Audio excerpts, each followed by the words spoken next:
Welcome to the Prospectors Radio Show, the talk show for our community. Please welcome Rich Cooley, Indiana Gold Hunter Dennis Dayton, Kathleen Biffle, and your host, Tim Grimes. All right, everybody, welcome back to another edition of Prospector Radio. I'm your host, Tim Grimes, and joining me tonight, I got the whole crew here. First off, we got Mr. Rich Cooley. What's going on, Rich? Pretty much. You know the deal. I'm smoking some meat. What are you smoking? Snack sticks. Snack sticks? Are those like the beef stick things, Slim Jim thingies? Yeah. Mm-hmm. Almost like a Slim Jim, yeah. Made out of Asian style. Venison again? Yeah, venison and pork, yep. Nice. Oh, this will be good. How much longer they got in the old smoker? Temperature is 148. Okay, we got to get to 152, right? That is correct. I'm learning. You got it down. I'm learning this smoking business, man. This is pretty cool. We killed a 450-pound hog last weekend. So. Oh, nice. Now, you got your hog hunt coming up, don't you? No, that was canceled. That was actually supposed to be, I was supposed to leave yesterday. Right, it was in March. Yeah. Yep, it was supposed to be yesterday, but it got canceled. Bummer. And yep, got canceled, so ended up buying the wife a car. Okay, well, she was probably happier with that. Yeah. See, my husband goes hog hunting or I get a new car. Yeah. I'll take the new car. Yeah, pretty cool, man. So, yeah, we picked that up tomorrow. Nice. Well, congratulations on that. That's pretty cool. Joy, joy, joy. I know. Happy, happy, joy, joy. I'm sure she's happy. She'll be rolling around her. No, I'll sell the GMC and get some money for my dredging equipment. There you go. Because what do you still need for your dredging? Air tanks, regulator, and hoses. Tanks, regulator, hoses. And then a filter. And a filter. And that's it. Filter for the regulator, yep. So you sell the GMC and take that and just go and buy what you need and you're ready, right? Yep. Done deal. Pretty cool. That's what I would do. And then you're set and ready, brother. Yeah, it should be. All I got to do is test it, and once it warms up a little bit, I'll flame test it in the garage there. Yeah. Well, outside of the garage. And then you're just set. I'll just put the pump and hook the hoses up in a big trash can and fire it up and make sure the compressor works. And yeah, so you'd be in business once you get that. You're ready. Yep. You're ready. So that. Yeah, and then I just got a flatbed trailer. 12-foot flatbed trailer to be able to haul my four-wheeler and my dredge on, hopefully. Right. Well, that's cool. So you're set. You'll be ready for dredge season by the time it's time to get your dredge in the water. You'll have everything. You'll be set. So yeah, hoping everything will go like planned. Yeah, heck yeah, it will. It'll be fun. Ranger said, where am I going to dredge this year? Anywhere I can. That's right. Basically, probably Virginia, Ohio. The surrounding areas, right? Yeah. I think I'm going to hit Virginia more this year. But we're still trying to find some good spots, too, out of the Ohio and surrounding areas, right? So, yep. Yeah, we're looking for a good place to have our crony outing this year. That's correct. So if anybody got any recommendations for a crony outing, please let Tim or Chad know. And yeah, let us know. Let us know what you got. Got to be able to have at least 40 people there. Yeah. And room for some dredges. That's what we need. And we'd be set. So hopefully somebody got some ideas. We're still kicking around some, and it's a tough nut, but we'll figure it out. So don't give up on us. That's for sure. Did you just say a tough nut? Did I say it's a tough nut? Sorry. Well, haven't you ever heard of a tough nut? Yes, I've heard of it. But no. I've never heard of it. You've never heard that saying, Kathleen? No. Oh, come on. Really? You've never heard that's a tough nut. No. Yeah. I've never heard that either. Dennis, you've had to heard it. You're from Indiana, for God's sakes. No, is that a saying from Indiana there? Is that what you're telling us? No, I'm saying I've always heard it my whole life, and we're from West Virginia, so. Oh, that never. Okay. See, so it's a tough nut to crack. Somebody out in the chat room said, "Let's just hit the casino for the Cronies Club." See, I'm in for that. We could all stay at the Golden Nugget. Yeah, we'll just stay there. We'll just party for 2 days. And Hey, I like the gold nugget. see, we could just do that. Have a crony club party and just party for 2 days. Right? Just get together, hang out. We could plan a heist to steal the Yeah. hand of faith, whatever. Yeah, whatever it is, that big old gold nugget down there. See, that'd be a tough nut to crack, Kathleen. See, that's what it is. It's a tough nut to crack. It's like a big old walnut. It's a tough nut. So you can use that at work, Kathleen. If somebody tells you, nugget. if somebody tells you to do something at work, Kathleen, go, I don't know. That's a tough nut to crack there. I don't know. Yeah, the PC police would be on me if I said that in the meeting. Oh, and said I'd be in trouble. it was a tough nut. Yeah, I'd get in trouble. They'd probably all give you a pretty weird look, and think he was having a seizure or something. They already give me a weird. I also, tonight on Cooley's Corner, we're going to talk about how to find gold and where to look. And this is going to be a continuing segment, Yep, Rich, right? it's going to be a continuing thing for a while until I run out. Couple weeks, cool, man. That'll be interesting. Can't wait to hear about that. That's going to be fun. This will be part 1. This will be a very knowledgeable one from Rich. So very cool, Rich. Thank you, brother. What's that temperature up to? Still 147. And holding. All right. Now it's 148 now. We'll see. All right. Well, Rich, we thank you for being here. Can't wait for some Cooley's Corner. Thank you, brother. And we will get back to you here in a few for sure. Okie dokie. All right. Also joining us, we got our very own Miss Kathleen Biffle. What's happening, Kathleen? Not much. Not much. How's the koi doing? No, I had a really good weekend. I seen some pictures. You were in the water, wasn't you? Yeah. It was a tough week at work. Was it a tough nut? I really, really needed to be out in that creek yesterday. And it helped, didn't it? Got your creek therapy. Even though I did not dredge. Okay. We took 2 sluices with us. Okay. And one of them was the one that Shad won on the... Oh, yeah, that's right. Prospecting. They had a giveaway of some sort on Facebook, but it was the Keen mini sluice. And I have to say that's a nice little sluice there. Pretty cool. No, I have my buckabilly, and I love my buckabilly. Right. But that one was really cool because it had the matting right at the beginning. Right. They had it halfway down from the flare point before you get into the box. Yep. And then right at the start of the box itself was, it's just kind of, just the aluminum slick plate basically there too, to give it time for material to kind of push through into the riffle bars. Right. It was neat though. Yep. You could actually see the gold in the matting, and in the buckabilly too. You can see the gold, but the matting is just different in the buckabilly. Right. But it was exciting because we were digging, and I was dowsing the spot because we didn't really know where we would go. And I just remember because I spent a lot of time there over last summer, right, at the spot, and every time we would go, I'd be sitting in my dredge hole just looking at the gravel bar, and there's this tarp of some sort, like a fake burlap. It's that plastic burlap. I don't know what you call it. Okay, I'm with you. But anyway, it's basically just a piece of trash that's been in that creek and got buried. And I was thinking, I bet there's a lot of gold stuck on that thing. So yesterday we had the opportunity to try to dig it out. It's a big piece of trash. It was a lot bigger than I thought because it was only like a foot exposed, and I'm like, oh, I could dig around that, and we'll bring it home, and I bet there's gold stuck on that, and no. It's not gonna. Holy cow! How big is that thing? I wonder. I don't know. It's still there. Holy cow! Well, you tried to remove it. We buried it again, of course. To reclaim get it all. Right. To reclaim the area. Wow, that's crazy. I wonder how big a tarp thing it is.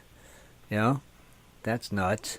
We took half of it with us. We took a knife and cut half of it away. Right. Sure. Anyway, the rest of it's still buried. Oh wow.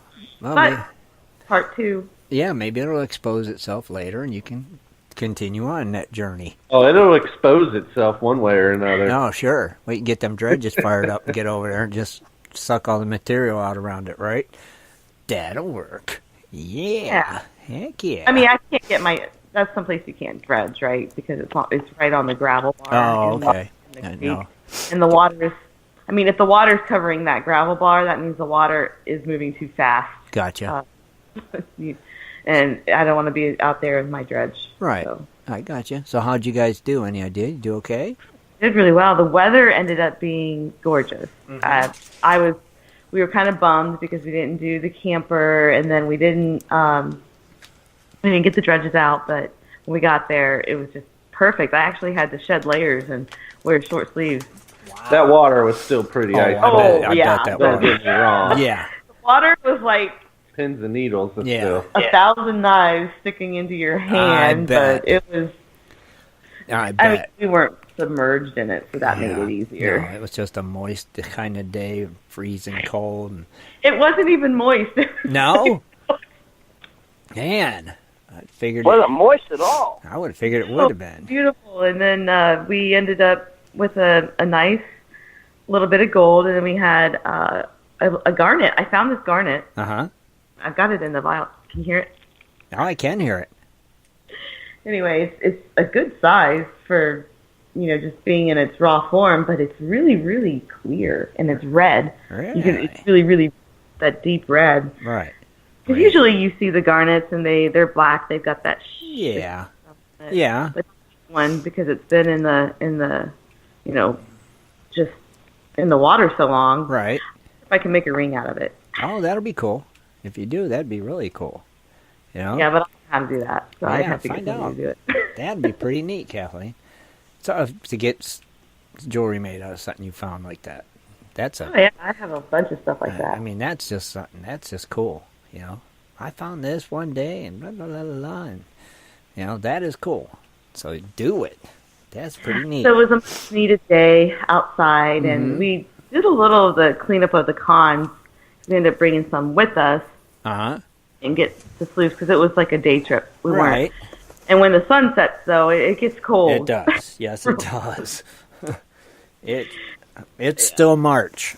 Right? Yeah, it's not spring yet, so don't go too crazy. Even though the calendar says it's spring, don't believe it. It's like once that sun goes down, it's hey, but I'll cold. take it. I will too. It's not snowing or freezing, raining, so I will take it too. I agree, but I'm ready for some of those 60-degree sunny days and 65. And they won't be complaining. It's so humid. We're never happy in Ohio. Do we ever complain about that, me and you? I don't think so. I don't like it muggy. I like dry heat. It don't heat. bother me. It really don't. I can't do muggy. I'd rather have the muggy and moist than freaking cold and freezing. If I had to choose, yes, I would go with the mugginess. But. Yeah. Yeah, definitely. What else? Oh, it is. It's. What'd you do this weekend? Anything prospector-like? Oh, goodness gracious. Me? Wait a minute. I gotta think. Went grocery shopping. Went grocery shopping and stuff like that. Had things like that to do. And clean the water softener system and, run some rust out through it and deal with that. Just things like that, little chores I could do. Adulting? What's that? You had to do some adulting. I did some adulting. Yeah, that's what it would be. Yeah. Yes, definitely. It was. That's typically what Sundays are like in my world as well. But. Yeah. And then just relaxed after that and just watched some movies and just enjoyed the evening, and that was. Well, I'm going to spill the beans early because Shad has to do his birthdays. But okay. It's his birthday. That's right. It is Shad's birthday, and he's. How old are you now? 20. 20. Can't wait to be legal to drink. Soon. He's going to catch up to me.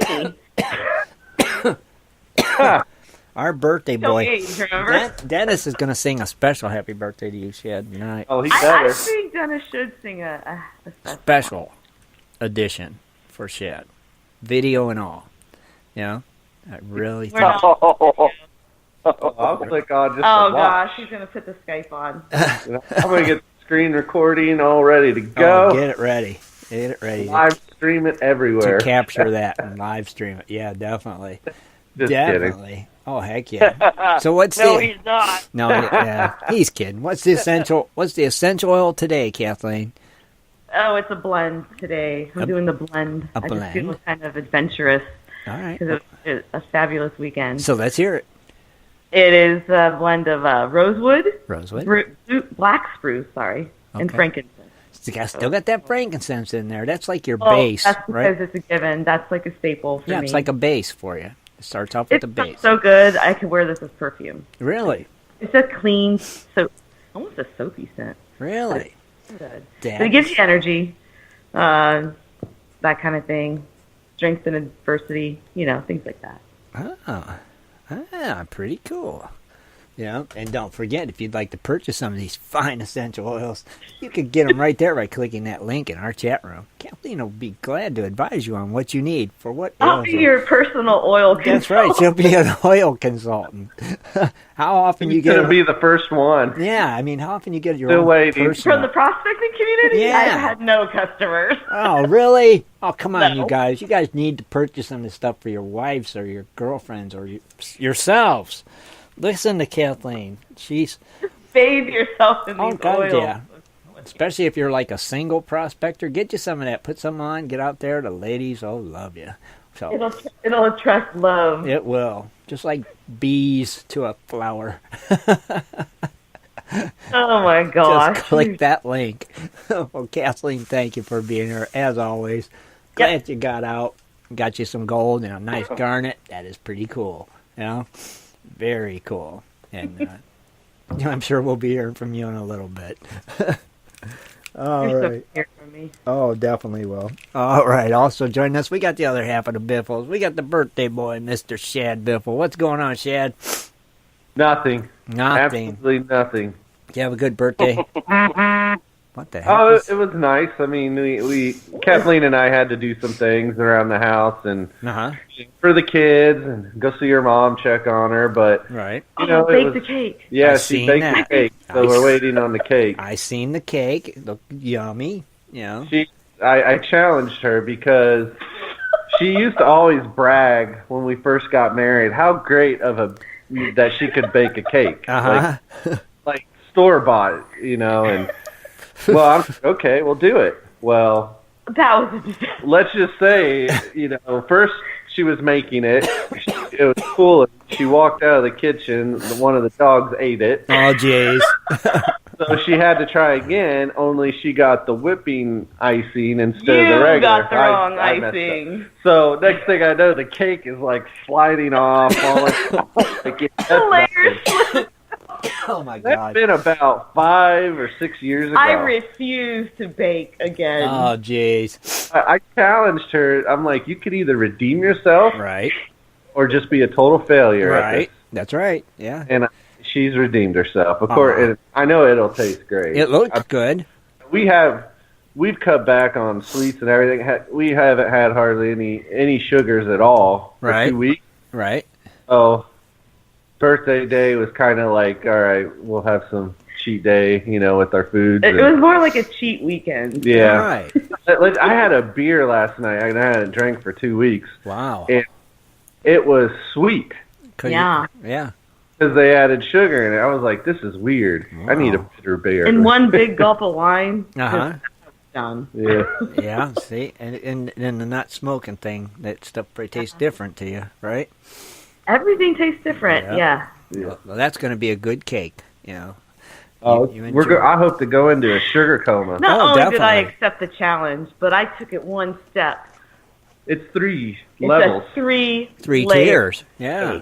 It's insane. 3-layered white cake with buttercream icing. That's it right there, man. I'm telling you. Like a big wedding cake. Yeah. And buttercream, that's the way to go. It is. Living the dream, Shad. Oh, that's going to be good tonight. Sure is.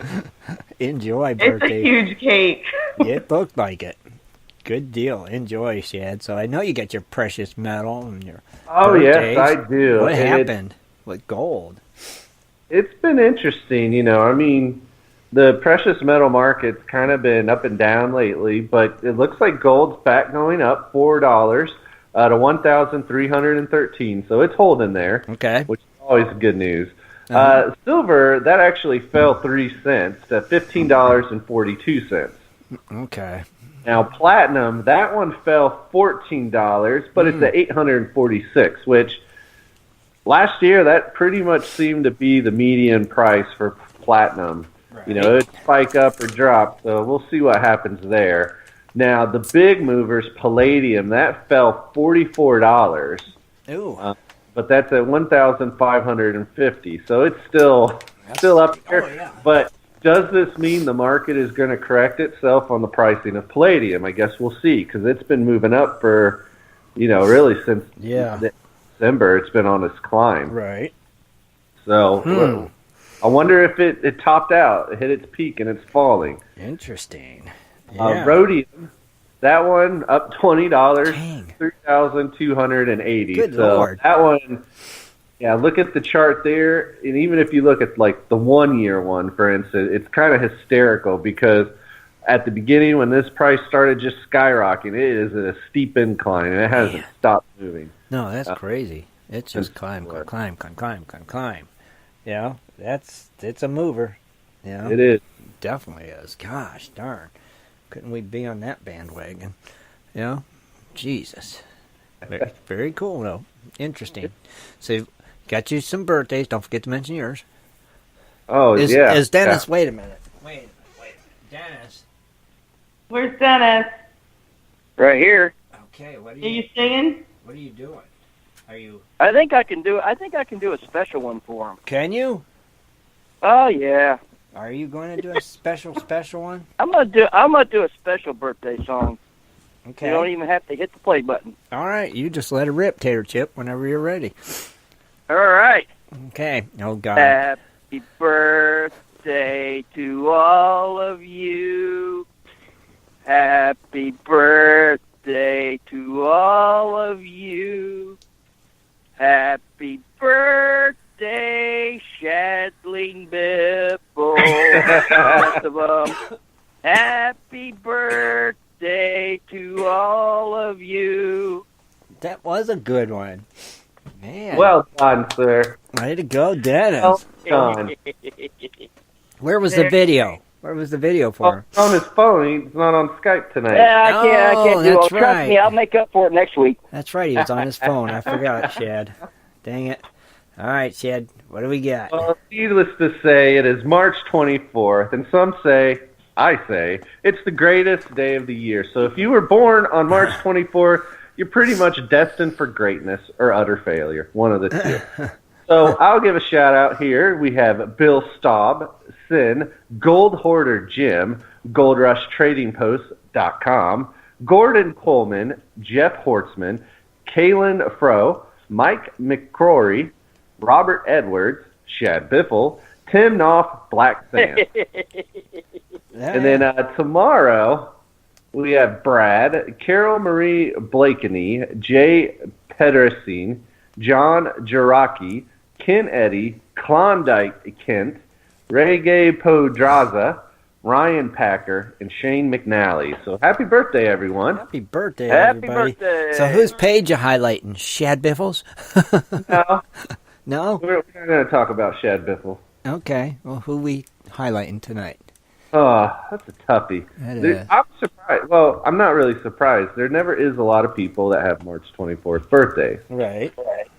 So, Okay. I'm checking. All right, just find a good one. Okay. You should have this homework assignment done. Well, you had me working on other things. We'll go to Kaylin Fro. Okay, right. Kaylin Fro. Okay. Kaylin Fro, and that's with a Kalen. Fro, F-R-O-H. So, Frau. But Kaylin is, he is from Plymouth, Wisconsin. Okay. And when he first joined the site of Gold Prospector Space, which was back in, actually, the day before his birthday in 2014, so 5 years ago, he was brand new to prospecting. He never belonged to any clubs. He found it just from a random Google search. So that's pretty cool, and that's sure how he got into interested into prospecting in gold. So pretty cool there. Heck Don't yeah. have much more to say. Well, that's pretty cool. No, Yeah. it's all right. It's all That's good. pretty cool. I mean, heck, you type in something, and we came up, and he joined the site, and hopefully, he learned how to find gold. Yeah, hopefully he still pops in and out from time to time. And hopefully he's on the gold too, right, like you said. Yeah, very cool. So, Shad's birthday. Man, oh man, oh man. Another year older. That's right. That's right. You feel any wiser or any... Still a baby. Yeah. Do you feel like you gained knowledge in all these years, Shad? That you've been around. Well, I've already solved life's mystery and a few other things, so... See? You're on a roll. Really. I don't know anything else. All right. Well, you're on a roll. You're okay. It's all right. You're doing good. Yeah. But happy. No, it was a great day. I'm glad. I'm very thankful for my lovely wife, Kathleen, who, it's just nice. I'm a low-key person. I don't like going out celebrating my birthday and doing all that craziness. So I enjoy it, just spending it with her, and sure. That's about it. I agree, brother. That's the best thing. Just chilling out. Enjoy your birthday, and like I said, happy birthday. If you want to send me anything, feel free. You should already got it. I mailed it a week ago. The mail. I mean, the kids sometimes get it. They might have put it in. They might be messing with me. They probably are. It should be there by messing now. with Shad Squatch. Yep, messing with the Shad Squatch. Oh yeah. Did you see Thomas Folks' video? Oh yeah. No, not yet. No. Let's just say at the very end of it, he asked us, "Hey, can you stay after their little meeting they had in the raffles?" And we're like, "Okay." We figured he just wanted to chit chat. He was a busy man when we were there, so we didn't get time to talk. And next thing I know, he's breaking out his camera and he wants to start talking, interviewing us. And me, Kathleen, and I, we were like, "What about what?" We were so loopy because we were so tired. Yeah, right? we were up since like 4 a.m. We were on the road at 5-ish. And we were, it was a long day, and we had to drive home that night. He caught us off guard, and we were a hot mess. Oh yeah, that interview. Oh, we got to watch it now. Everybody's got to watch that. You have to watch it. It's funny because then, of course, they interviewed, Ed, Jesse, Dano, flashing your pan and stuff. Well, I decided to video photo bomb their little interview. I threw everybody off. So yeah, but, nice. You got to check it out. Shenanigans. We will definitely check that one out. I know Thomas has got it posted here on the site, so everybody check that one out. Pretty cool. Awesome, Shad. That's sweet. And since you mentioned Ed, Jess, and Dano, don't forget to tune in every Tuesday to their Tuesday night hangouts at 8 o'clock Eastern Standard Time over there on their YouTube channel with Ed, Jess, and Dano. Tuesday night hangouts. Pretty cool. Right, Shad? You better believe it. That's right. Well, Shad, thank you for being here, brother, as always. And I know you'll be chiming in later for sure. Yep, if Kathleen allows. Okay. I think she'll allow you. It's your birthday. So. Yeah, I've gotten away with a lot. You have. Yeah. Awesome. Birthday ends tomorrow. Yeah, right. It's over, right? It's not like the girls. Technically, you got a whole week. They do. Girls get a week. It's not fair. I get a day. And my birthday comes on a holiday, so you get the long weekend. I don't get You'll it. be paying for it, Shad, so enjoy the day, buddy. Yeah. Oh, yeah. Yeah.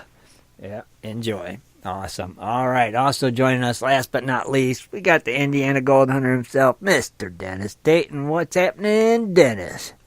Not a whole lot. Just enjoying the nice weather we had this weekend and getting stuff ready for the trip to Idaho. That's. I got some really cool things, and a lot of you guys, I highly recommend these. We got the 72-hour survival food kit, okay? And if anyone's ever seen it advertised from 4 Patriots, it's a guy, an ex-Navy SEAL, and he started this up, and he's out of Tennessee. And they've got these solar-powered, they charge your phone. It's like a phone charger. Right. You do a phone, an iPad, and everything else. And I thought, I'll try it. And I got one, and I love it. Okay. Well, Yeah, I mean, I only had to charge it. The first time you charge it, you plug it up to an outlet, and it activates the solar power. And then from then on, you don't have to run your electricity up and constantly charge your phone. I mean, you can keep your phone plugged up to it. You have it outside while it's charging the charger. It's charging your phone. Right. It works awesome. It works awesome. Okay. So then I got in the 72-hour survival food kit. Those are really handy to have. I recommend everyone put them in your vehicles or something. Right. They've got good meals, and the wife and I, we decided, well, let's try it. So it was really good. No. And so I ended up ordering the 3-month, and oh my gosh, let me tell you what, it comes in the totes, really cool stackable totes, and there is so much food in that stuff, and it's good for 25 years, and it has the expiration date on the package. It expires in 2044. Ooh, sweet. So what kind of stuff is in it? Has it got like the chili and the noodles with the sauce and stuff? Did you say 2044? Yeah, that's what he said. Yeah. Why would you want to eat anything that would never go bad until 20? Well, it's kind of like the MREs. Those are supposed to be good for like what, Chad? 10, 15, 20 years, something like that. Well, considering I was still issued MREs that were first made in the early 80s, yeah, I would say a good 20 years. Easily. So the MRE is older than you. Pretty much. If something ever hits the grid or your power goes out, anything can happen. Right. It's really good to have, but they've got like, oh my gosh, let's see, creamy herb mashed potatoes. They got buttermilk pancakes, old-fashioned chocolate pudding, star-spangled strawberry drink, America's finest mac and cheese. They got classic potato soup, cowboy rice and beans, Ma's home-style chili mac. Oh, sweet. Dinner bell broccoli bake. Nah, yuck. Of course, the sweetly coated banana chips. Those are dried up. Frank's favorite Alfredo. A creamy chicken soup. Okay. Classic bean chili. Sounds good. Farmer's market corn chowder. Potatoes O'Brien. Southern pinto beans and a fireside stew. Oh. Now, is this all dehydrated? It's all. I mean, it's like the noodles, and then it has like the the powdered stuff with it. Yeah. And we actually cooked the what was it? The chicken and rice. Uh-huh. Oh no, sorry, the creamy chicken soup, and it was absolutely. My wife's really picky on eating, and well, kind of I am too, but it was really good. Now, it was amazing. Does it got the little heater things in it too, Dennis? Like the MREs? No, actually, no. Let me tell you what else I got. All right. How do you heat it? I got what's called the sun kettle. Okay. I also have what's called the sun kettle, and you can put up to like a quart of water in it, and you basically you fill it up with water. Uh-huh. You take it outside, you open it up, and after a couple hours, bam, you've got heated water. Okay. You can even take water from the creek and put in it and let it boil, and it tells you so long that it's even good then. So you just we cooked it over the stove. I didn't actually do it, but I got one of those. It's called the sun. It looks like a thermos. Right, but these meals, do you add water to them to the pack or something, and then, is that how you cook them? Just add some boiling water to them. Mm-hmm. And it's resealable, so it actually you take a quarter cup of the chicken soup that we had, and you add it to a cup of water. Uh-huh. And there's eight servings in it. So, of course, I said, listen, we and a good thing we cooked the whole thing. And I mean, it made a ton. And we've been eating on it. We ate on it for like 2 days. Dang. But it was really, really, really good. I mean, that's so cool. I recommend it, man. You get it's handy to have. Especially if you go with a 3-month survival food kit. So is that what you're thinking? Is that going to be your food source in Idaho? Is that what you're thinking? Well, actually, this is what I want to keep here. I'm going to go ahead and order the 1-month supply. Uh-huh. Since I'm going to be there for 3 weeks, I'm just going to go because I don't want to really dip into, what I keep here. Right. But that 3-month survival kit, that's good for you and your significant other. Right. Whether you married or right or whatever. So that'll be pretty cool to take with you. Oh yeah. To take out there. They always throw in. I ordered that. They threw in a couple extra 72-hour survival food kit. They throw that in with it, and it's got like a can that has oh my gosh, has, I'm sitting there looking, it has, it's called the Liberty Seed Vault. It's got over 5,340 seeds. Oh, okay. From carrots to tomatoes to... So you can start planting your colony when if you had to, something happens. Yeah. Right, that's a cool idea. You know. That's a cool idea. Ain't nothing wrong with that. It's genius. Pretty cool, man. Yeah, it is really cool. So, I mean, I've got pretty much everything I want. Oh, of course, if you order something else, you get the free coffee. So free coffee. How's the coffee? Have you tried it? I haven't tried the coffee. Okay. But they've got a lot of good stuff. They actually have a generator that it's solar power, and you never use any gas. It's all, it's got the solar panels that you unfold, and you charge it during the day, and you can run, your refrigerator, your TV, a heater. It never makes any noise like that. Remember that one real quiet generator I used to have, Tim? Yeah. Yeah, I remember that one. I'll never forget that generator. That's a little pricey, but they should go. Those guys should go check out. It's called 4, the letter 4, Patriot. Okay, pretty cool. Really, really cool. The food is good. Okay, I'll keep it in mind because I like that stuff. I really like M&Ms, though. I mean, did you say the letter? Did you say the letter 4? The number 4. Did I say letter? You said letter. Hey, looky there. The letter number 4. I didn't even catch that. The letter 4. What's the letter 4 look like? Well, the letter 4. Yeah. Prospectors Radio, brought to you by the letter 4. Letter 4. The letter 4. Heck yeah. This is kind of like Sesame Street. Heck yeah. But we also have going to be doing some hidden treasures tonight, right? On tonight, yeah. I'm going to pick up where we left off with Jeff Williams. I got a couple of them in, which I was working on Arizona, and I still have a bunch more hidden treasures in Arizona. So after Rich Cooley's segment, then I'll be picking up where we left off from last time. Right. And that'll be cool. That's what I have. That's what Dennis got going on tonight, right? Well, that's pretty sweet. Oh, yeah. Ain't nothing wrong with that. Pretty cool. Awesome. So we got some lost treasures with Dennis. We got some Cooley's Corner. We got Birthday Boy. We got the show being brought to you by the letter 4. I mean, come on. What else can you ask for? That's right, baby. I mean, this is a special night. Letter 4. You forgot about Kathleen. And Kathleen is here.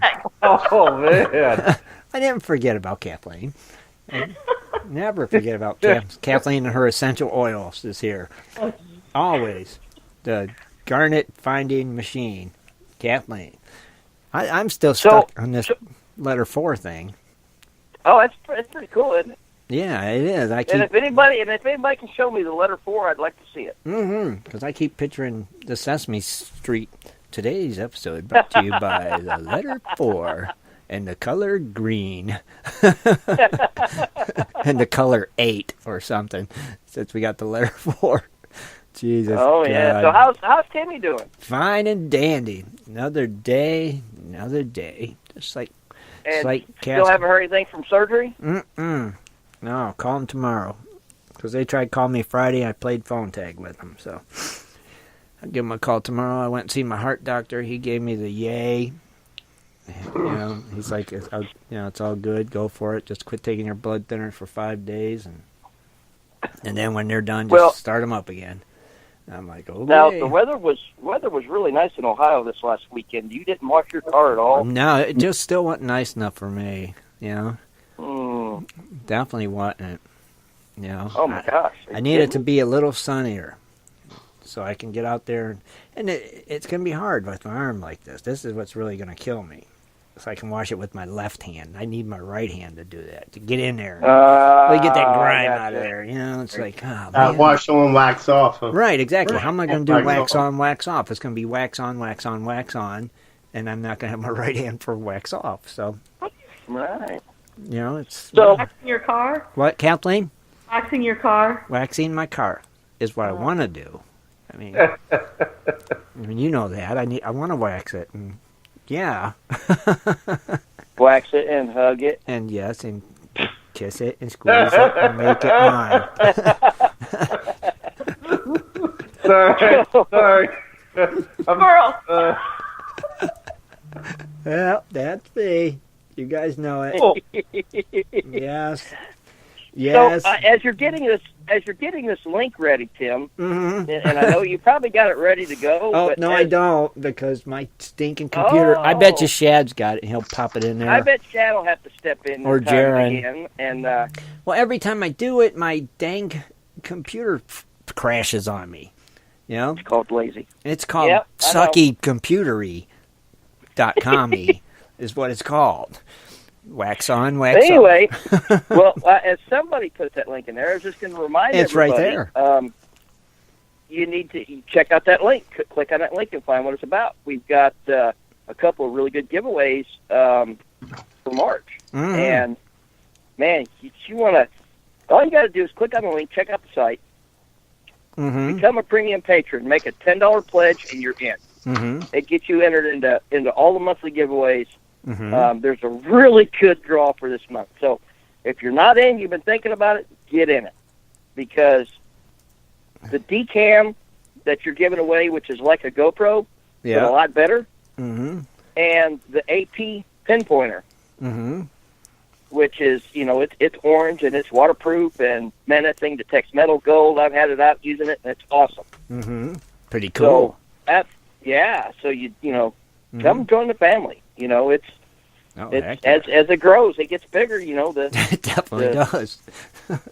Oh yeah, giveaways get better, and it's really cool. So it is. It's cool, and like I said, we appreciate our patrons, and we're trying to give bigger and better stuff. I mean, I still want to see, and this is not patron related, but the raffle giveaway winner, bags of dirt, bucket, cool stuff Kathleen made up and sent to them. Yeah. When are we going to see that? Who was that anyway? Someone there in Ohio. Jeff Corder or something? Courtier. Jerry wasn't in Ohio, was he? No. I didn't think so. It was Georgia. Georgia, yeah. Ah, okay. Still waiting to see that one. Yeah. Still. Yeah. Oh, okay. That's funny. I am still waiting to see that, though. I get it now. Yeah, but thank you for asking. Yeah, very cool. Yeah, so check that out. So we got that giveaway coming up. We'll be giving away the Crony Club giveaway coming up. Somebody posted a picture in the Swiftwater contest. Did you see it, Kathleen? All right. Go check it out. Dwight posted it. So go and check that out. It's a good one. I don't have a white T-shirt, or I'd do it. You got to do it, Rich. That's awesome. It is. Oh my god. Hey, I don't own a white Shad, T-shirt. you should see the unedited. Hey, Dwight, send Shad and Kathleen. No, Dwight. He's got to send you the unedited picture, though. That one's edited. You got to see that. That one's edited? Yeah, you got to see the unedited. How do I see the unedited one? Ask him to send it to you, to your inbox. You got to see it, Kathleen. Oh, so you got to send it to me, too, then. I definitely got to see this. Oh, yeah. It's hilarious. You got to see it. But, yeah, it's a great one. And see, if somebody got in on it now. There you go. That's the first entry. If nobody else enters. Well, his chance of winning gold is pretty good. It's pretty good right now, ain't it? Oh, yeah. Yeah, if he's the only one, he's got a 100% chance of winning. Oh, yeah. Where can you find that on the site? There's a tab at the top. Says photo contest. Photo contest. Cool. Right there is where you can post your Dress Like Swiftwater pictures and have a chance to win your Grandma Chunky Gold. Right here. When's the contest over? The end of the month? I don't think we ever set a date. No, it's got a date, don't it, Shad? I know. Oh, does it? I think it's April. It says it there. I know it does. April 24th is when we'll announce the winner on Wednesday's West Coast show. Right. Is that 50's birthday? I don't know. Is it? I don't know why we picked that day, but there was reason behind it. It was we wanted to do it on a Wednesday. Yeah, we wanted to do it on a Wednesday because it's related to Scott in a way, so we figured we'd do it on a Wednesday show. And why that date? I don't know. It just bought us a month, I guess, to give people time, honestly, to get it posted. But great picture, Dwight. That's getting into the game right there. Perfecto. And everybody do that. Hey, go check out the picture and you'll see. Dwight just got into character there. That's going to be a tough one to beat. It is. I got to say, for being the first one, he nailed it. He did. Nailed it He with did. creativity. I mean, it's awesome. Yes, he did. Perfect. So get in there. Everybody that wants a chance, jump on in there. We wanted this to be fun. So get in there and have fun with it. That's all. Awesome. Yep. Right? I mean, if I had a hat, I would That's do what it. it's about. Rich don't have a T-shirt. I don't have a hat. You know? Rich got a good hat for it. I'm still gonna have some overalls. Shad, you got a good hat for it. You should do it, Shad. Oh, don't worry. Yeah, that's good. That's a good idea, Kathleen. Overalls. He's wearing them too. With no I was shirt. going to go to the thrift store and find some, but I went Lucen instead. I don't have overalls either. Well, just put on your skinny jeans like Swifty does, and your Ugg I have boots. skinny. Have the belt loop hanging out. And Excuse me. Yep, and get your Put a rug under your nose. bandana. And Yep, you're in. You are in. Hey, what about while we're talking about this? Is there anything maybe we should be posting? Well, so Casey tries to jump in there at the end. You're right. The messing with Swiftwater. Yeah, the messing with Swiftwater thing. What could we? Well, he did shave. Yeah, I think Right. we should go with that. I think we should too. Go with something shaving related. To He post. shaved that beard. Mm-hmm. Yeah. You know, you could send him some Dollar Shave Club stuff or something shaving cream. Excuse me. Sorry, everybody. Yeah. Shaving cream, razors. Mm-hmm. Something shaving related. And that would be a good one for messing with the Swiftwater tonight. Excuse me. God, sorry. Oh, I got this crappy upper respiratory infection that's killing me. Getting sick again, yeah. Third time, baby, this year. And it's like, I'm man, telling you. it's killing me, you know. Did you get your flu shot? That's what usually Nope. happens when I get a flu shot. No, but, you know, I take a lot of prednisone, and then when I take prednisone, that lowers your immunities, and then, blam, you're just pretty much fair game, I think. Did you say prednisone? Prednisone. Oh, okay. Prednisone. You know, and it's pretty much, it does, it lowers your immunity. So so I think that's why I've been sick so many dang times this year. Probably. I think so. I really do. All right, I am on Scott's page. No, he needs to have something shaving related. He must have. Everybody do this with me. Go to Swiftwater's page and search. Let's go shaving. We should put like shaving a cat or something. And put that there. There. Oh, I might have found one. Rich, how you doing? I found the perfect one.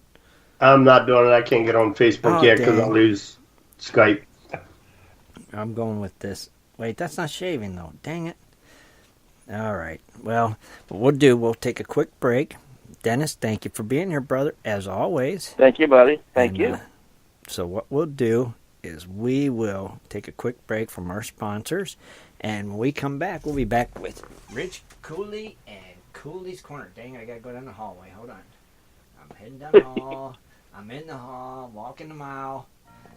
Do you like to mine for gold? Enjoy prospecting a nice crack in the bedrock? Enjoy getting outdoors to camp, fish, hunt, and hike on your public lands? You plan your trip, load the gear, grab the dog, put the family in the truck, and drive off to a locked gate. A sign says you cannot enter or access your own public lands. Mining claims and public land owned by we the people are being designated as off limits by our own government every single day. Are you concerned about the direction our government government is going? Are you tired of seeing no access, no entry signs on your lands? We are, and we are fighting back. We are AMRA, America Mining Rights Association, the fastest growing small mining advocacy association in America. AMRA is a 501c3 not-for-profit formed by miners, hunters, off-roaders, retired military men and women to stop the insanity. AMRA was formed to educate, unite, and help the small miners and public land users on their rights. Rights given to us by God. Do you want access to great mining claims? For a small tax-deductible donation to their Miners Legal Fund, your family gains access to proven excellent mining claims across America for an entire year. AMRA challenges the USFS, BLM, EPA, and the other agencies intent upon stopping you from enjoying your own lands. You are who pays these people's wages. It is time they listen to us. We need to unite. And that is what AMRA is doing. As you sit here right now, thousands of acres of public lands are being closed, locked, and blocked from use by you. Are you fed up yet? Join us. Get in on this fight and let's restore America to what our families fought and died for. Freedom. Just visit AmericanMiningRights.com. AmericanMiningRights.com. Also, check us out on Facebook at American Mining Rights Association. AmericanMiningRights.com. Just stopped by on my way home to show you all my gold. You've been digging into some Jimbo's Gold pay dirt. Yeah, Jimbo's Gold made me a hero. Huh? Got an amazing idea and supplies on sale from Jimbo's website. With bad weather, bored kids, and stressed wife, I threw a panning party for the kids and their friends. All the moms got a break, kids had a blast. Hero. Happy kids, happy wife, great gold. That's why Jimbo's Gold is always my first choice. Did you teach panning or share your prospecting knowledge? Then you are our hero. Tell us your story for a chance to receive a hero's reward at www.jimbosgold.com/hero. Welcome to Cooley's Corner. Join Rich Cooley as he talks about equipment, new products, and so much more for all us prospectors and treasure hunters. Here's Rich. Good evening, everyone. Welcome to Cooley's Corner. Okay, this is going to be a start of a going thing. Hopefully it's going to stretch on for a couple weeks. We're going to start it off at how to find gold and what to look for. I've got a bunch of information. It's going to take a while to go through it all. That's why I'm going to break it up into a couple different segments. And so here we go. Here's the listing of some common geologic indicators that you can look for, which will be helpful in many cases, but not all. Color changes. In many districts, acidic mineral solutions have bleached the area rocks to a lighter color. This can be an indicator of gold. Iron staining in gazans. Not all veins produce much quartz. Gold-bearing veins can consist of calcite or mostly sulfides, which often weather into iron stained spots when the pyrites convert to iron oxides. Large amounts of iron oxides like hematite, magnetite, and ironstone can be favorable indicators. And then we have quartz vein matter accumulations. At times, small accumulations of quartz vein material can indicate mineralization in the area. This is a very common indicator. Predictive rock types. The concept of favorable host rocks is an important one, but the types of rocks which constitute favorable can be vary and a lot from one location to another and can be significantly different. Rock content zones and faults. Many quartz veins and other hard rock gold deposits occur in zones, along faults, or at the contact of two different types of rock. Correct topography. As a general concept, the coarser gold does not tend to hang up further upstream. In the deserts, most of the best residual placers form in areas with moderate to flat slopes. Extensions of no mineral or placer areas, other than the pipe-shaped bodies, most small-scale gold deposits have a linear component. It is fairly common that new deposits can be found along this linear zone of deposited by looking for extensions along the line of deposition. Similar geologic areas nearby. That could be if a certain rock type or geological environment has been productive for gold in one area, and the same rock type or environment occurs a few miles away in the same mountain range. It may be well worth to investigate. Knowing your district, the geologic concepts and indications that are most important for finding gold vary location to location. There is not one indicator of gold that always works. What works well in one district may not work well in another. In one place, a certain type of rock may host all the deposits. In another district, the most important may be areas colored red by high iron concentrations. Perhaps the most important thing in prospecting is to know the characteristics of the district that you are hunting. Like sports, like there is a home court advantage for prospectors who have learned the particulars in that district in which they are working. Look in places where gold has been found before. The best way to start your search for gold is to look in the same areas that old-timers once looked. Yes, it's possible that you might be able to find gold any random place that you look, but you will find gold in much more abundant in places where it has already been found, and that there is historical documentation that occurs there. Mm-hmm.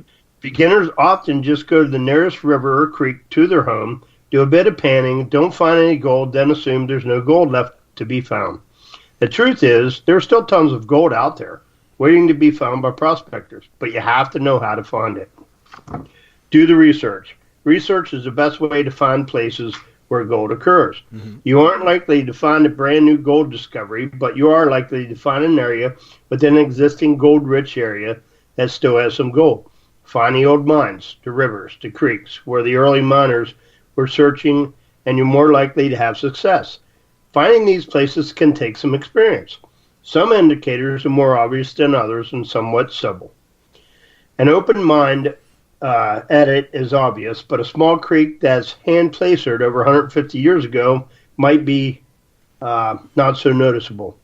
Finding historic mining sites is often dismissed by the beginners, but I assure you that experienced gold miners understand the importance of locating these places. Geologically and contact zones will be you need to learn the geologically of the particular mining area. There are some natural gold indicators that can be found in most gold-producing areas, but each area can be different. You should learn to spot the types of rocks that are associated with the gold in the area. Gold is difficult to find, but learning about the types of rocks that is generally associated with this, as well as the type that is not associated with, will help you find the best areas to focus on your efforts. Your contact zones, which also called dikes or intrusion, are places where two major rock types come together. This is a natural geological process that happened millions of years ago. These events would result in rapid heating and cooling, and this often created conditions needed for gold to form. And the best way to do that is, of course, dredging, because you'll be able to see what you are underwater and be able to see what types of rocks, and if you do see some gold there, then you know what layer it's on. Learning to identify the zones can be difficult, but it's sometimes that will become more apparent as you learn to look for it. There are certain rock types that are better for gold mining perspective. Mm-hmm. Three important rock types worth noting are granite, schist, and gneiss, I guess. Gneiss. Never heard of the other. Yeah, me neither. I found these three rocks of type to be present in most places where this person found gold. When these geological masses would contact each other, pressure and high temperature would cause that would result in gold formation. Gold would be pushed to the surface, making it accessible to prospectors without needing to tunnel deep into the ground. Identifying the general direction of geologically in your mining area is important. In most of the western U.S., the mountain range in general northwest-southeast trend. Look for contact areas where some of the other rocks and types enter at a different trend in the general geological mass. Many of the richest gold-bearing areas will have intrusions that are at a 90-degree trend to prevailing geologic.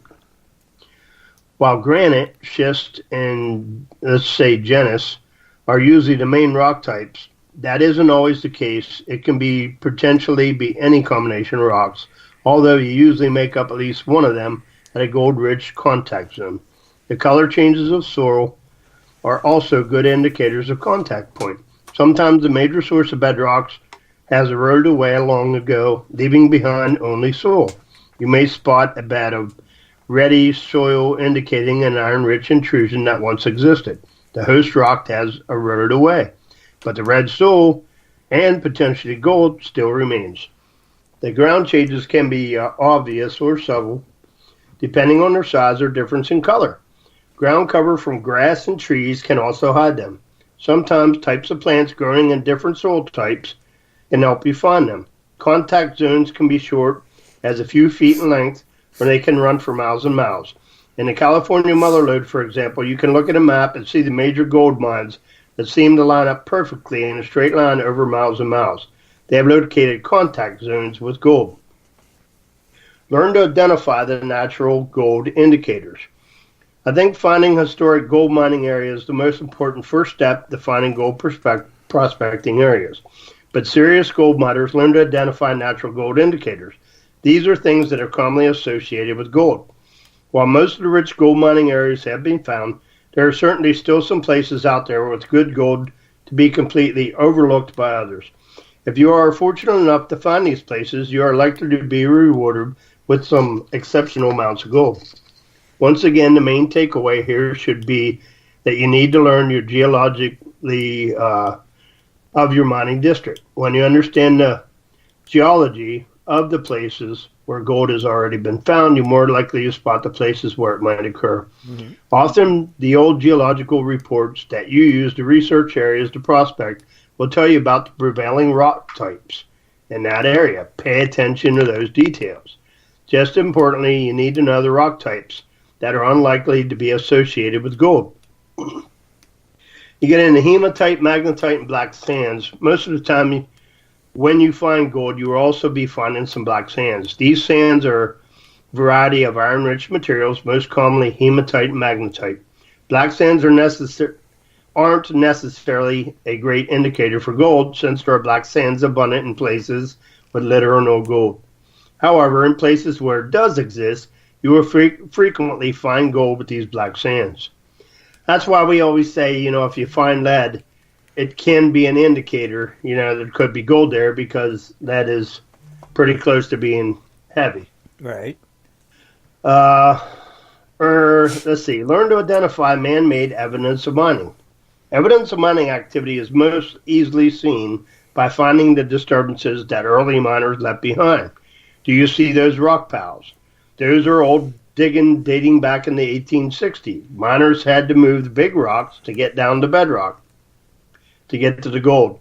Learn to spot these telltale signs of mining activity. Trust me when I tell you that an area is never truly mined out. Even places that once had thousands of men searching for gold will still produce gold today. They simply didn't find all. When the gold started to get depleted, the miners would move on. They didn't get every last piece. Plus, modern technology like metal detectors can recover gold that missed by old-timers. Modern sluice boxes, of course, will capture gold that was lost. Learn how to find the pay streaks. Gold is the heaviest substance that you will find in a creek or river, and because of this, it is somewhat predictable in a way that it deposits itself in a waterway. It will form in what is known as pay streaks or lines of gold. This pay streak will settle down through the sand and gravel and sit directly on the bedrock. It would be the richest down in the cracks and crevices of the bedrock.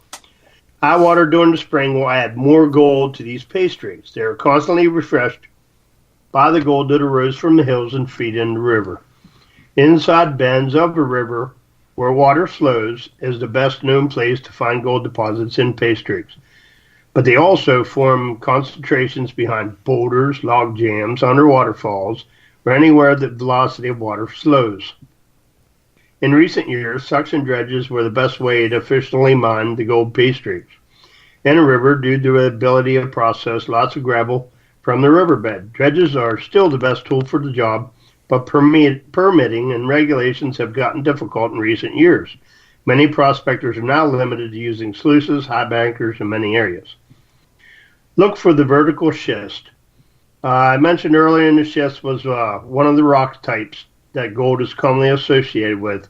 This is particularly true when you metal detect for gold nuggets. Larger nuggets, sized gold, seem to be vertical schist in many of the areas that this person prospects. Schist is a metamorphic rock that forms in high temperatures. It will be in thin vertical sheets similar to pages of a book. It's very brittle rock because it's heated and cooled quickly and easy cleaves apart. The most productive gold areas with often intrusions of vertical schists as outcrops for indigenous rocks. Handy online resources to find places to mine. The internet can help find places to mine. 20 years ago, a person needed to go to the library to find out references and maps to find historic mining areas. It's no longer the case. Today, there's exceptional material available right in front of you at home on a computer and the internet.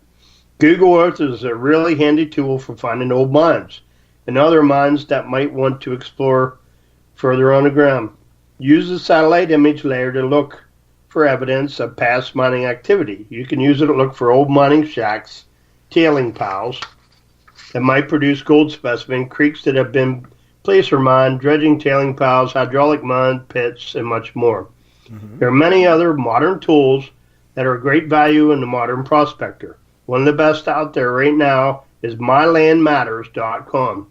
You can use this local site and current past mining claims. It is updated regularly. In fact, is much more user-friendly than the information that you get directly from the Bureau of Land Management. And again, that is mylandmatters.com. Okay. You can also use mapping software to navigate remote gold mining areas. Who have thought years ago the old paper maps and compasses would be retired for those iPads, smartphones, and handheld GPS units. Historic reports from the government, USGS, and old newspapers. Research is critical to finding gold consistently. And then you have books. Most states have few books available that would tell you about places where gold's been found. This is money well spent to save you time and energy out in the field. Books don't always have the greatest detail, but they are the best starting point. Then you have, of course, geological mining reports. These mining reports have a lot more detail in most books, but they can be harder to read since they have scientific papers. They usually have details about specific mines, so they're very valuable resources.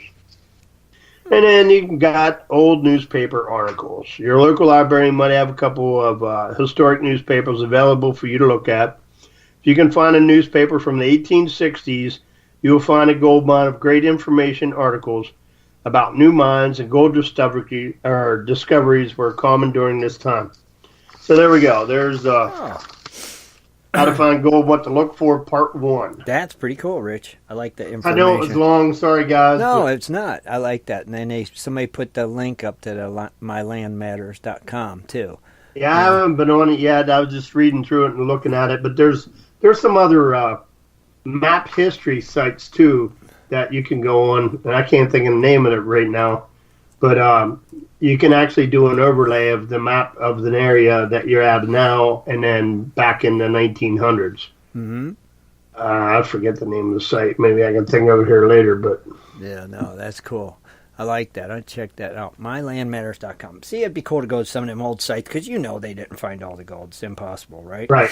I mean, yeah, and then some of the metal detectors, they have a lot of sites that they go to, too. Sure. Where they actually, you can find out who the landowner is, and you can contact them, to do either prospecting, metal detecting, or whatever. And you can overlay those maps, too. Oh, see, that's what's cool, the way you can overlay them. I like it. Pretty neat, man. That is a good segment. Can't wait for next. You're going to do the second one next week, Rich? Is that what you're thinking? Yes. Yeah, okay. Second one's next week. Okay. I like it, man. That is a good one. Definitely gets the mind thinking, Excuse me. Basically when you're under the water prospecting, a lot of us want to get into dredging a lot more and be able to breathe underwater, which I hope to do this year. Yeah. I actually want to see if, when I was down in Alabama at Lewes, I could actually see the gold laying there on the bedrock. Right. And I can actually see what kind of material that I was sucking up before I hit that gold. Mm-hmm. And that's what you want to do. You want to learn the indicators of that area. Right. That's exactly what they're talking about. You want to know when you hit that soil, do I stop or do I continue? Mm-hmm. When you're in bedrock that's, I forget what they call it, false bedrock or whatever, where the nozzle just sinks right down through it, you're wasting your time. Right. It's not going to be in that. And I learned the hard way down in Alabama. So, and that's the thing. Get out of that stuff and get in the good stuff. Heck yeah, getting it good stuff. But what's cool is, like you said, like when people didn't have dredges and they were just shoveling and stuff, just imagine all the gold that was missed, like you said, down in the cracks and stuff, where you only get it with your dredges and being able to get underwater and actually see it. Right. What a difference, the technology and how much it's improved over these years. If they'd had the equipment we have, the dredges and stuff back then, good Lord. And then even like on Ed in the shed, I seen him that time. He made a floating, like a scope, basically a piece of plexiglass, and you had the noodles. Yeah. You put the noodles around it, and actually you could long arm it, and you could look down and you could see, you could see what you're doing. Right. See, and that's cool. So you can see, and that's the key, That was a good build by Ed. So yeah, I'm sure they can find that over there on this Ed in the Shed channel still. If somebody wanted to make one, but I used to have this like round PVC tube that had a lens on it, and you could put it down in the water and see too. I mean, it made a difference. It really did, because you just want to know. You could feel something and you couldn't see, so it's like, okay, I want to see what's down there. Where am I digging? What am I digging in? And it really helped. And so there's things out there that can help you if you don't have a dredge and a dive mask and stuff like that. I like seeing the layers. You get down 2-3 feet and you just look at the layering. Yeah. You see the different layering of rocks that are in there. It's amazing. Yep. Or even like a dive mask and a snorkel. Actually, it gets you down a little bit where you can see what's going on. Sure. See the layers, like you said, that you're working. So. It don't take much. But very cool segment. Really cool. It's really cool to see those layers, though. Yeah. Oh, God, yeah. I noticed, I don't know, same thing, but on Facebook, I guess Jeff Williams and his wife was traveling down the freeway, and he just had her stop, and he seen these layers in the side of the road, and, it just, you just got to look. You got to keep those eyes open, because you never know. That's the thing. You never know. Gold can be about anywhere, right? So, pretty cool, Rich. Great segment, buddy. Alrighty, thank you. All right, thanks. Looking forward to the next one. All right, let's take a quick break, and we'll come back with some lost treasures with the Indiana gold hunter, Dennis Dayton. In 1858, gold was discovered in the rivers of New Caledonia. This discovery would spark a massive gold rush. Today, the search for gold is much easier, yet still challenging with Dirt Hog Pay Dirt. At Dirt Hog, we pride ourselves on our gold and guaranteed gold amounts. Just visit dirthogpaydirt.com today and buy yourself a bag of the best pay dirt concentrates on the market. Order with confidence in Canada and North America. dirthogpaydirt.com, the best gold concentrates on the market, period. Also, be sure to check out our Honest Bonus program. If you're interested in gold prospecting or treasure hunting as a career, hobby, passion, or just something you're interested in getting into, you have to visit goldprospectorspace.com. At goldprospectorspace.com, you'll find forums, chats, videos, blogs, sections on dry washing, metal detecting, high banking, and so much more. At goldprospectorspace.com. There's a store, classifieds, and at goldprospectorspace.com every Sunday night at 7:30 Eastern Time. Tune in to Prospectors Radio, the talk show for gold prospectors and treasure hunters. GoldProspectorspace.com is a social network with thousands of members, and everything you need is at GoldProspectorspace.com. Sign up today and get connected to others who share your love of gold and gold prospecting. Let the treasure hunt begin at GoldProspectorspace.com. GoldProspectorspace.com. All right, everybody, we're back, and now it's time for Dennis Dayton's Lost Treasures. Take it away, Dennis. And this episode is brought to you by the letter 4. So we're gonna pick up from when Jeff Williams was on, and we were talking about some lost treasures. Mm-hmm. And we're going to talk about this first one. It's actually a vast silver mine that's said to be hidden near Tumakakori Mission, and that's since the 18th century. Uh-huh. When the Spanish first arrived, their primary goal was to reap new resources from the land, including gold and silver. Mm-hmm. As they expanded their conquest into what is now Mexico and Arizona, missions were found, and indigenous people were used to mine those materials. Mm-hmm. One such mine was the Opata mine, which lies somewhere near the Tumakakori Mission. It sounds like something from out of the old Indiana Jones movie. Sure, it does. But the story basically goes that the Franciscans sealed off the rich silver mine after witnessing their workers attempting to sacrifice a woman. Right. Although unlikely to actually exist, it is possible the facts were skewed and that the abandoned mine may sit somewhere in the area. So if anybody knows about that area, you might want to check up on that. Right. That'd be a cool one. So, Yep. All good. Oh, yeah. Another one is Bronco Bill's stolen Wells Fargo booty might be stashed away near Solomon. Okay. Another Old West outlaw, Bronco Bill, was pretty well known for robbing trains and stagecoaches in his heyday, focusing on Wells Fargo shipments between 1894 and 1897. Mm-hmm. During this time, Bronco Bill and his gang stole an unknown amount of money. Whatever amount they did manage to take, the story goes that the gang hid the money away somewhere near Solomon. Okay. Which sits a couple miles east of Safford. But the other part of the story seems to refute its truth. After Bronco Bill was released from prison in 1917, he never returned to the area to reclaim his treasure. And maybe it's because he got wind of someone else from his gang taking it. Right. Or maybe it never existed. Maybe. But you never know. Right. So that would be really cool to find some treasure from Bronco Bill. Because he was, known to hit those stagecoaches. Stagecoach robber.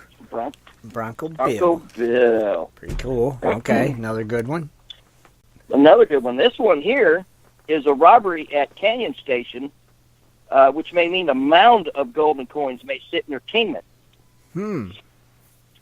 A mound of gold? A mound of gold. A mound. Yes. Other than the traces of this story, not a whole lot remains of Canyon Station, just like bare bones of the old stage station sits at the foothills of the Surbat Mountains. Uh-huh. But back in 1873, a stagecoach robbery took place near the station where two men stole a strong box holding a good fortune of gold coins that were en route to Fort Mojave. All right. Since the robbers didn't stand much of a change of running away with the heavy chest on their own, the rumors is they stashed the box away somewhere not far off from the station, buried somewhere in the foothills of the Surbat Mountains. Mm-hmm.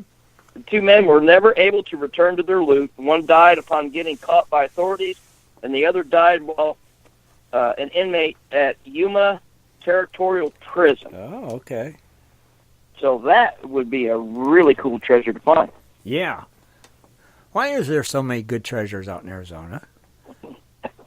Well, I mean, that's... You know? I don't know. Is that just where, like, all the gold was back in the day? Arizona, yeah, California, you know? Because that seems like to be... and it was the Wild West. Right, I mean, that seems like where all these good treasures are at. It's like Arizona, you know? It's just... Well... Treasure hunter's dream. You'll be amazed when I start working on some of the East Coast states. Okay. What kind of treasures. Cool. But yeah, like Kathleen said, the Wild West, Yeah. Yep, I good think point. where it all started. Mm-hmm. Good point. All right. The next one that we have is the stolen outlaw treasure hides in southeastern Arizona near Davis Mountain. All right. Okay. The story goes that some outlaws took money from a bank in Monterey and valuables from a church in Matamoros, Mexico. Mm-hmm. Then began heading northwest. However, the robbers were robbed as they traveled through Skeleton Canyon, and these folks hid the treasure a little further off near Davis Mountain. Uh-huh. As usual, they never made it back. That always seems to be like if someone steals the treasure, someone has it, they get shot or killed or something happens and they never make it back. Yeah, that's what it seems like. Or so they but say. It turns out, oh yeah, at least they say, but it turns out that Davis Mountain, as the bandits called it, exists somewhere near the Arizona-New Mexico border, but by another name. Mm-hmm. So, I don't know. That one is cool. They're all cool ones. They're just amazing. Oh, yeah. Here's one that's the loot from stagecoach robberies is hidden near the ghost town Gillette. Okay. Mining and milling towns were known to be the homes of less than savory people, including plenty looking for quick cash. Uh-huh. The same went for Gillette, a former milling town that is now a ghost town that barely exists between Black Canyon City and New River. Back in the town's heyday in the early 1880s, a local blacksmith named Henry Seymour supplemented his income with robbing stagecoaches, gaining a pretty big fortune that he hid near town. Eventually, he got caught and was hauled off to prison, but never returned for his treasure. Ew. Yeah. Okay. Yeah. Okay. Digging it. Digging it. And another one is a buried treasure and gold mine lay in the shadows of the, I guess you should say, Australia Mountains. Okay. I guess that's how you pronounce it. The Australia Mountains are certainly a treasure in themselves, but there's a story that more Monterey wealth is hidden inside. A man named Don Joaquin led an informal mining operation in the area in the 1840s, hoping to find gold in the mountain hills. Uh-huh. He finally lucked out and was able to extract somewhere around 3,000 pounds of gold. Wow. However, when the U.S. Army began patrolling the area, Don Joaquin, I guess that's how you, I can't know, I'm bad at names like this. It's okay. Don Joaquin and his crew packed up and began heading back towards Mexico, but not without hiding the treasure first in a small box canyon cave nearby. Uh-huh. Greed got the best of Don Joaquin's crew because they later murdered him and took off back to Mexico, but without the treasure. Oh, okay. Interesting. So they killed him they killed him and didn't take the treasure. Exactly. Kind of weird. Exactly. Okay. Interesting. All right. We have Montezuma and his treasure made their way from present-day Mexico City to Casa Grande. There's two stories here. Okay. One goes that the Spanish conquistadors kidnapped Montezuma, which was an Aztec leader, and demanded a ransom for his return. Instead, the Aztecs took to hiding their treasures everywhere, including in a cave near the Casa Grande ruins. And the other story says that Montezuma anticipated Spanish invasion and directed his city's treasure be hidden until they were able to rid themselves of the Spaniards. As the Spaniards moved deeper into the America and into Mexico, they eventually invaded present-day Mexico City, then known as, oh my gosh, Tenochtitlan? I can't. Tenochtitlan. Titlan. I can't pronounce it. She got me. Techno tickling. We'll settle with that. Yep. Its leader, Montezuma, often spelled Montezuma, was taken prisoner in his own home and was killed shortly afterwards. The likelihood that his people would have traveled over 1,400 miles to hide his treasure. So, the Montezumas. I've heard of that one. yes. Yep. And the last one that we have is Long Tom's Gold. It sits behind a waterfall in the Grand Canyon. What? Yeah. In 1910, a man named Long Tom Watson stumbled across an abandoned cabin where he found a number of papers, including directions to hidden gold. Mm-hmm.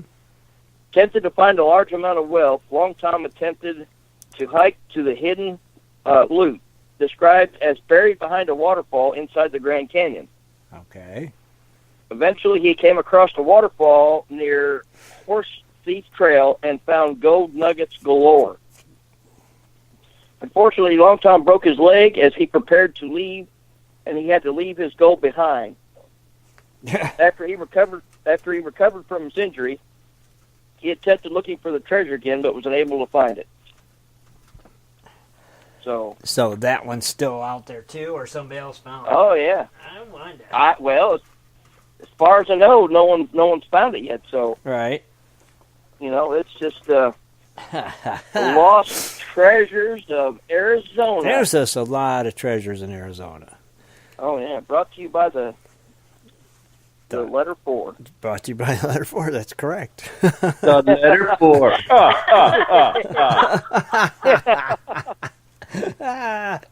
So what's the next one? We're gonna be. I'm not sure yet.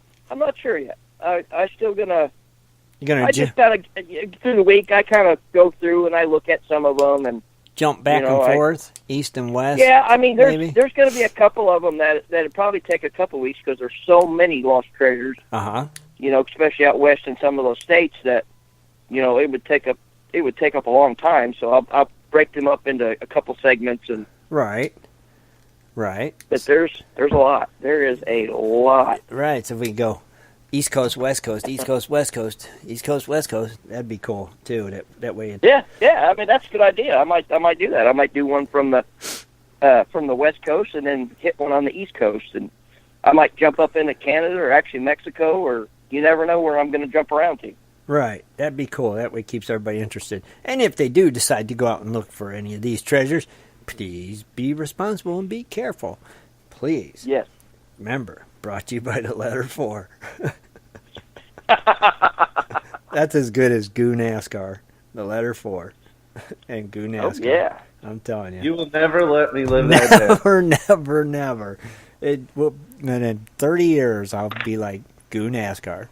Letter 4. That's what I got so far. And I'm holding on to them, Shad. Holding on. Yeah, they're in the old memory banks. They're stored away. Heck, I think... you might have to do the intro, the Lost Treasures. Brought to you by the letter by 4. Dennis Dayton. I think that's a great idea. 4. I think it's a great idea. In Search of Lost Treasures with Dennis Dayton. Brought to you by the letter 4. I thank Kathleen for bringing that one up. Bring it one up. It was funny. She said, "Did you say letter 4?" And I went, I didn't even hear it. And then I realized they realized I did say that. But It's funny. But it's hilarious because I don't know how I missed it, but I'm glad. I am glad. Nothing gets by her. But see, that's good. I'm glad one of us was sharp enough to catch it because that's just good radio right there. The letter 4. I mean, come on. I'm just a big jerk. No, we always. We're on air. Well, we always look for something. Well, we always look for something to get each other on. Mm-hmm. Like Goo NASCAR. Now it's the letter 4. NASCAR, yep. Shut up. It's in the past. We can't leave it in the past ever. So now we got this for Dennis forever. So it's perfect. Good listening, Kathleen. See, she was on it tonight. Perfect. God, I loved it. Great segment, Dennis. Yeah, we're working on it. What's that? Wasn't he looking for a segment name anyway? Yeah, he was. So that's what we're gonna call it. And search. And if anybody goes out and searches one of these lost treasures and finds it, I want to know about it. Or even if they don't find it, we want to hear about it. You can call into the show and tell us about it. Oh, call in and brag. Well, no, because then everybody will know. Keep it top secret. Send us. Wait a minute. Send us a private message. If you find a lost treasure, the government probably want to take it. Just smelt it down and just say you got that much gold. Right, and we've already heard that they monitor us sometimes, so I wouldn't call and say I found a treasure. I would privately send us a letter or something. Yeah. The letter 4. The letter 4. That would be perfect. It'd just be cool if somebody went out and looked, Yeah. Like I said, Scott should be looking for these things every day. That he should skip prospecting and just be treasure hunting. He should be a treasure hunter. Oh, that would make a great videos on YouTube. If he was to start treasure hunting. I mean, wouldn't that make sense? He gets so many treasures there. Right, and he gets either rained out or no water. So just do the prospecting occasionally, but focus on treasure hunting. Just be a treasure hunter, Scott, full time. Get your little Indiana Jones hat on and your little red bandana and your little satchel merce, and you'd be like in the game. Fanny pack. Get out there, We got to teach him how to use a high banker because, when it gets wet, other things besides dry washers out there. I'm telling you. That and treasure hunting. That's it. That's all Scott should do. High bank and treasure hunt. He could be a good treasure hunter. Oh, yeah. Yeah, I'm telling you. That's what he needs to do. Treasure hunter, swift water. I like it. I don't know about that. You don't, Kathleen? You don't think he'd make you don't think he'd make a good treasure hunter, Kathleen? No, I think he should stick to prospecting for gold. Yeah, well, but he hasn't been able to get in enough prospecting so he could be treasure hunting, right? Treasure hunting it's hard. He find just as much.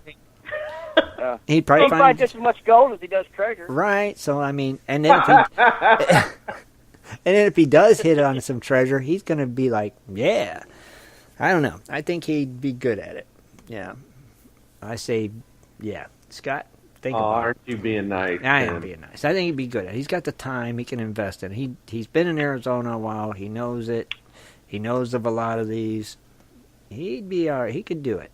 And he could do his little videos while he's out there in his OxyClean shirts and just that could be his spiel, Did you figure out what we were posted on his Facebook page or anything? Oh, it's. Oh, I posted a funny one. Yeah, we all already got a couple on there. It's hilarious. All right. Kathleen got a good one. Shad's, mine, John Shaw. There's a few on there already.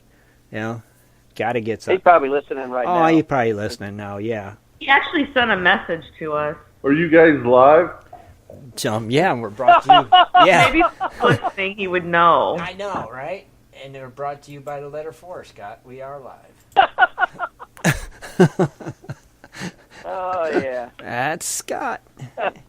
Yeah. So Scott will be here Wednesday. Don't forget to tune in Wednesday for West Coast Wednesday, featuring our very own Miss Kathleen Biffle and Dredging Up the News, along with Shad Biffle and local events intro. Shad, you're going to need your own little intro, too, I'm thinking.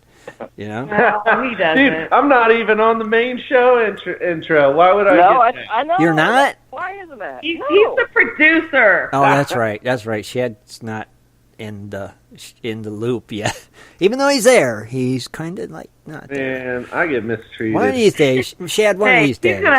If he's going to have his own intro, he can do his own research then. Oh, good point. Oh, okay. Well, then you can do all the news by yourself. No, I do a lot of it by myself. All right, we got to wait until Kathleen says. When Kathleen says, get Shad an intro and add him to the intro, then we will, Shad, because you know. I'm allowed to steal her. I give him an intro. You do give him an intro. You do give him an intro. Yeah, you do. I give you that. You do. You say, take it away, Shad. No. I was here first. You was. You're the queen bee. Don't worry. Dude, it's my birthday. You're supposed to be nice for a few more hours. It's almost over. Give me 3 more hours. It's officially stopped, Shad. Yeah, it's done. Happy birthday. I know. I just finished the piece of cake, too. It's I over. can't even finish this piece of cake. And Oh, this cake man. is awful. And there is Swiftwater in the chat room as we speak. Yeah, see? But, yeah, we'll get the Dennis an intro out there so he can have his cool little intro like Rich and Kathleen and Scott. And Don't forget about Tuesday night also. I mentioned Tuesday night with Ed, Jess, and Dano. Tuesday night hangouts, 8 o'clock Eastern Standard Time over there on their YouTube channel. So be sure and check them out every Tuesday with our friends, Ed, Jess, and Dano. Very cool. Tuesday night hangouts. And they have... And then... And don't forget, there's how many days left in this month? 7 days. 7 days. That's it. Become a premium patron. You get in right. on this awesome giveaway. That's right. 7 days is all that's left in March. Dang. That's all you got left. If you want in on the chance on this, man, you better jump in. And then we're going into April. Ooh. Oh, yeah. Very cool. See, the way to remember it is, my birthday is always 1 week after St. Patrick, but 1 week before the last day of March. Okay. All right. Yeah, you know how I always remember mine? It's the 3rd day of August. And that's how I remember. Mine's the 2nd day of September. Do you remember it like that, Kathleen? It's the 2nd day of September, 2 days after August. August ended. Yeah. Oh, yeah. We got it. Brought to you by Letter 4. We got it. Oh, mercy. But, do we got anything else? Fun fact about Shad, though, on his birthday. Let me share this. Oh, God. Well, I don't even know where. What'd you He do? was born at 3:24 a.m. 3:24? On 3/24. Oh, that's some cool Shadisms. That's sweet. 3:24. Do you play that? Birth certificate. Do you play that number, Shad, ever?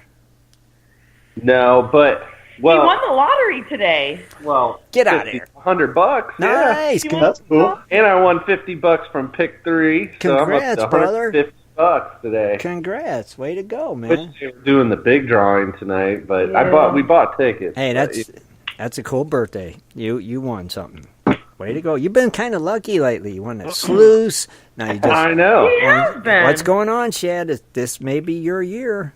You know? Better get a Powerball ticket, buddy. Oh, I've been getting them. Me too. I had one whole number. Yay. Oh, gee. Yeah, it's up there like lucky. 725 million. Yep, it's up there again. Oh, my gosh. Everybody play. Get on out there. I don't think I'd want to play my numbers, though, Shad. What's your numbers? You know, from the letters? The letter 4? You got Dennis. You got Dennis, which has 6 letters in it. Eugene, which has 6 letters in it. Dayton, which has 6 letters in it. I knew there was an issue with you. Yeah. And then my initial, DED, spells dead. Ah. So. You're strange, feller. Yep. Mine spells cab. Cab? Crazy Asian. Yeah. About that. Oh, mercy. Good one. Oh, Lordy. My. I don't know about you guys are cray. That's for sure. But don't forget to tune in Wednesday night for West Coast Wednesday, 9 o'clock Eastern Standard Time, along with me, Dennis, Rich, Kathleen Biffle, Shad Biffle, and, of course, our West Coast connection, Mr. Scott Swiftwater Tony. We'll all be here Wednesday at 9, and we hope you're here as well. And let me think, is there anything else, you guys? Good night, gold diggers. Other than that, I think that's it. You're right. So, we're out of here. Good night, everybody. Thanks for tuning in. Good night, everybody. Be sure to tune in next Sunday at 7:30 for another great show.